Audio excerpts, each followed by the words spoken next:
Chairman, Representative, yesterday, when discussing the effects that the President Biden's ban on oil and gas leasing have had on workers, you stated, quote, you said, "I feel like in the short term, hopefully, their jobs have not been affected."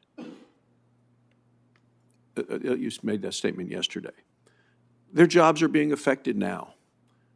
I have a letter from the Northern Arapaho Business Council in Wyoming. I don't know if you're familiar with the members of the Northern Arapaho tribe in Wyoming, and they are opposing the president's ban on leasing. The Northern Arapaho Business Council letter states, delays in leasing have already negatively impacted small to mid-sized operators. The longer the orders remain in place, the more revenue will decline and result in additional blows to our economy, the oil and gas workforce, and to Wyoming's education system. So, Mr. Chairman, I ask unanimous consent to enter this letter into the record of the hearing today. Thank you. Next, I'd ask that my chart be put up on the screen so you have a chance to see it. I also have a copy of it behind me. You have stated that you are, quote, wholeheartedly against fracking and drilling on public lands. You have said that, quote, we need to keep fossil fuels in the ground. You have also stated that you oppose all fossil fuel infrastructure. If confirmed, President Biden is likely to ask you specifically whether he should extend the ban on oil and gas and coal leasing on federal lands and waters.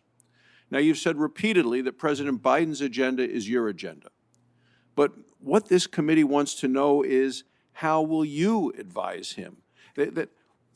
How will you act? Because you're the principal role as Secretary of Interior.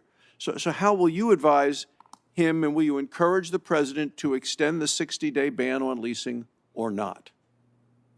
Thank you, Ranking Member. I appreciate the question. And yes, I will reiterate again, President Biden's agenda would be my agenda if I am confirmed. I recognize that roles are different. The role of a congresswoman in one district in the country is much different than the role of a secretary who is fighting and working for every single American in all of our public lands across the country. Those are two different things. I recognize that. I want to make sure that if I'm confirmed, that we're looking at things and working to strike the right balance.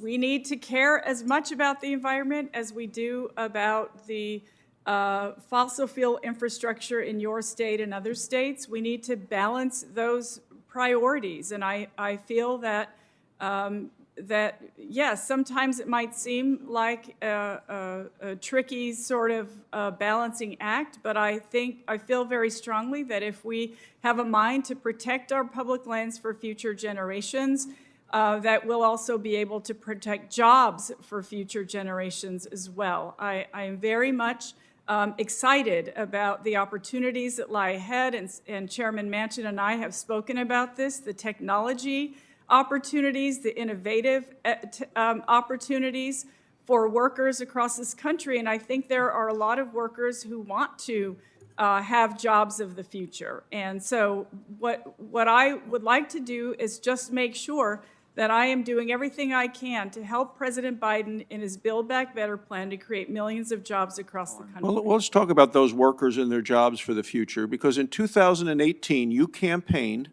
on eliminating oil and gas production in New Mexico. And you were specifically asked how you would make up for the loss of oil and gas royalties, which the state uses to fund public schools. And your answer was you would vote to legalize cannabis. That was your answer. And that you said, if we legalize cannabis and we have a new funding stream for our education system, that will help tremendously. That was your statement.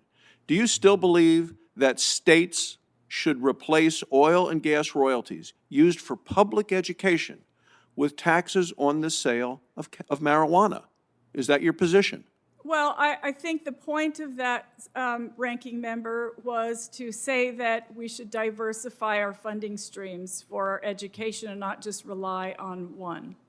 So is selling marijuana among what the Biden administration calls better choices that the Biden administration has promised to give displaced oil and gas workers? Is that the better choice, marijuana?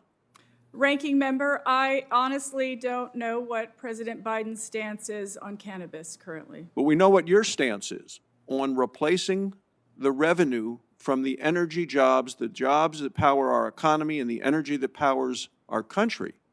And your preference is to turn to drugs, is what you've recommended to the voters. At a time when we know when there's high unemployment and energy workers lose their jobs, we've seen it in West Virginia, we've seen it around the country, there's been an opioid crisis in this nation.